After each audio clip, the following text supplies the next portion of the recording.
Democracy Now!, democracynow.org, The War and Peace Report. I'm Amy Goodman. In a historic vote on Wednesday, the House of Representatives impeached President Trump, marking only the third time in U.S. history a president has been impeached. This is House Speaker Nancy Pelosi opening the impeachment debate on the House floor Wednesday. Our founders' vision of a republic is under threat from actions from the White House. That is why today, as Speaker of the House, I solemnly and sadly open the debate on the impeachment of the President of the United States. If we do not act now, we would be derelict in our duty. It is tragic that the President's reckless actions make impeachment necessary. He gave us no choice. Lawmakers voted 230 to 197 in favor of the first article of impeachment against Trump, abuse of power. They voted 229 to 198 in favor of the second article of impeachment against the president, obstruction of Congress. The two articles center on how President Trump withheld military aid from Ukraine to pressure the Ukrainian president to investigate Trump's political rival, Joe Biden, and then how Trump tried to cover up his actions. Following the votes, House Speaker Nancy Pelosi said she would hold the articles back from being sent to the Senate until Democrats were convinced the Senate trial would be fair. Senate Majority Leader Republican Mitch McConnell has said he is not an impartial juror and that he would closely coordinate a Senate impeachment trial with the White House counsel's office, leading Democrats to accuse McConnell of trying to preside over a sham trial. We'll have more on the historic impeachment vote after headlines. On the same day as the impeachment vote, President Trump gave his longest rally speech to date in Battle Creek, Michigan. He lashed out at Democrats, the impeachment proceedings, the FBI, and the late Michigan Congressmember John Dingell, whose wife, Congresswoman Debbie Dingell, voted for Trump's impeachment Wednesday. This is Trump speaking about how Congresswoman Dingell called him to thank him for honoring her husband after his death. She calls me up. It's the nicest thing that's ever happened. Thank you so much. John would be so thrilled. He's looking down. He'd be so thrilled. Thank you so much, sir. I said, that's okay. Don't worry about it. Maybe he's looking up. I don't know. The late Congressman John Dingell was the longest-serving member of Congress in U.S. history, and he served in World War II. While the rest of Capitol Hill was focused on impeachment, Senate Majority Leader Mitch McConnell pushed through 11 federal district judge nominations. McConnell's deal with Democrats to expedite the nominations of the judges is part of the Trump administration's sweeping effort to reshape the judicial system, pushing courts to the right. Justice Department Inspector General Michael Horowitz says the FBI should have considered halting its surveillance of Trump campaign aide Carter Page. During testimony to the Senate Homeland Security and Governmental Affairs Committee Wednesday, Horowitz's testimony comes after the highly secretive Foreign Intelligence Surveillance Court, known as the FISA Court, issued a public order accusing the FBI of misleading the court to gain approval for the Carter Page wiretap and ordering the FBI to propose changes in how its investigators seek permission for domestic surveillance of U.S. citizens. We'll have more on this story later in the broadcast. 7 Democratic presidential candidates will participate in a televised debate tonight at Loyola Marymount University in Los Angeles. The debate will be co-hosted by PBS NewsHour and Politico and will begin at 8 p.m. Eastern Standard Time. The candidates on stage will be Bernie Sanders, Elizabeth Warren, Joe Biden, Pete Buttigieg, Amy Klobuchar, Tom Steyer, and Andrew Yang. The Democratic National Committee has come under fierce criticism for its debate criteria, which excluded prominent candidates of color, Senator Cory Booker and Julian Castro. Booker and other presidential candidates have signed a letter to DNC Chair Tom Perez urging the DNC to change its qualification criteria for upcoming debates in January and February.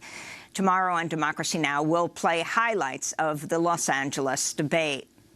In New Orleans, a federal appeals court has struck down a central part of the Affordable Care Act, ruling that requiring people to have health insurance is unconstitutional.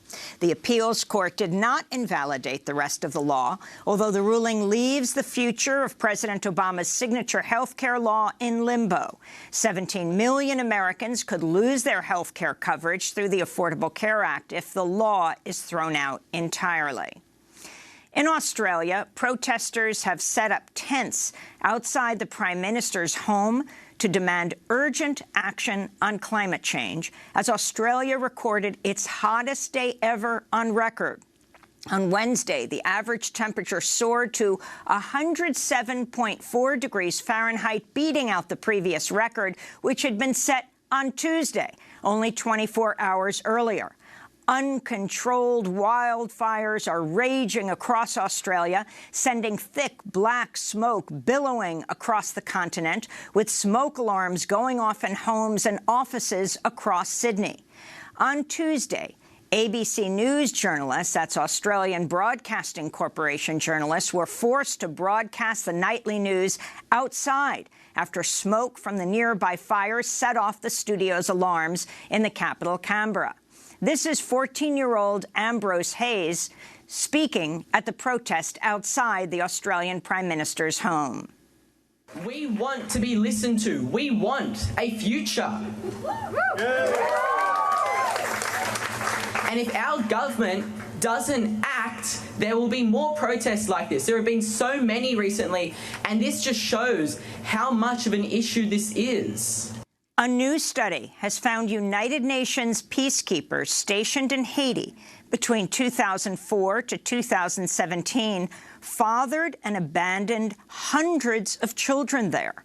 The study's based on interviews with over 2,000 Haitians who live near the UN peacekeepers' bases and who spoke about the sexual exploitation and abuse of Haitian women and girls as young as 11 years old. The study is the latest evidence of international peacekeepers' pattern of sexual abuse in Haiti, which included trading food for sex with women and children in desperate poverty. In the Democratic Republic of Congo, families are suing some of the world's biggest tech companies after their children were killed or injured working in the country's cobalt mines. The lawsuit accuses Apple, Google, Microsoft, Tesla, and others of knowing that the cobalt used in their products could be linked to child labor. The families say extreme poverty drove their children to work in the dangerous mines where they were paid as little as $2 a day. Some of the children were buried alive in tunnel collapses, while others were paralyzed or maimed. Democratic Republic of Congo produces 60% of the global supply of cobalt, which is used to produce the lithium batteries that power electric cars, laptops, and smartphones. A former Argentine police officer accused of carrying out torture and crimes against humanity during Argentina's dictatorship has been extradited from France to Argentina. Mario Sandoval lived in France for more than 30 years, where he lectured at the new Sorbonne University. He was finally extradited Monday, more than a decade after his role in Argentina's brutal dictatorship was revealed by an investigation in the Argentine newspaper Página 12, or Page 12. The Committee to Protect Journalists says at least 25 journalists were killed in 2019, and over 250 are in jail in relation to their work in countries around the world. The deadliest countries for journalists in 2019 were Syria and Mexico. The biggest jailer of journalists are China, Turkey, Saudi Arabia, and Egypt.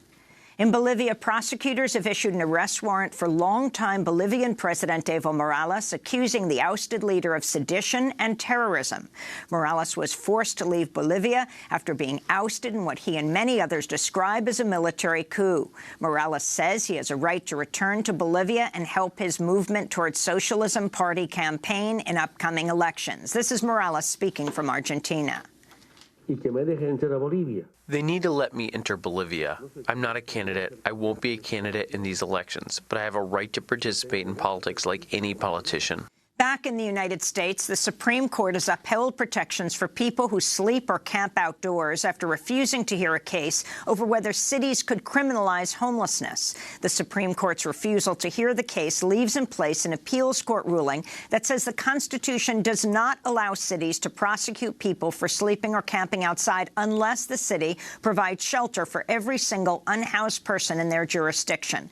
The legal decision comes as soaring rents and deepening economic inequality have led homelessness rates to soar in some U.S. cities. To see our full report on homelessness in San Francisco, California, go to democracynow.org. In news on voting rights, New Jersey Governor Phil Murphy has signed legislation to restore voting rights to more than 80,000 residents on probation or parole. The measure will take effect in March. Meanwhile, in Georgia, officials have removed more than 300,000 registered voters from the rolls. Georgia officials say the voters were inactive and that the move is part of a routine maintenance. But voting rights activists say the purge only 3 months before Georgia's primary election is undemocratic and part of a longer history of voter suppression in Georgia.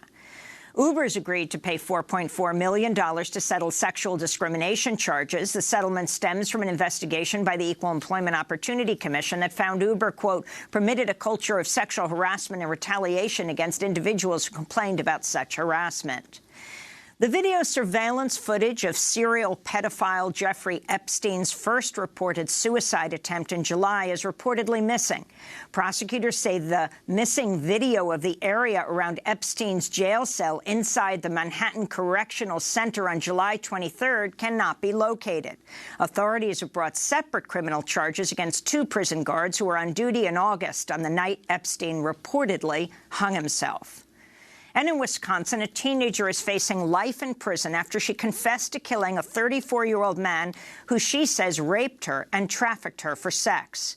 Randy Villar began sexually abusing Crystal Kaiser when she was 16 years old. He filmed the abuse. In February 2018, Villar was arrested on charges of child sexual assault, but he was then released without bail. Villar, who is white, remained free despite police having evidence he was sexually abusing a dozen black girls.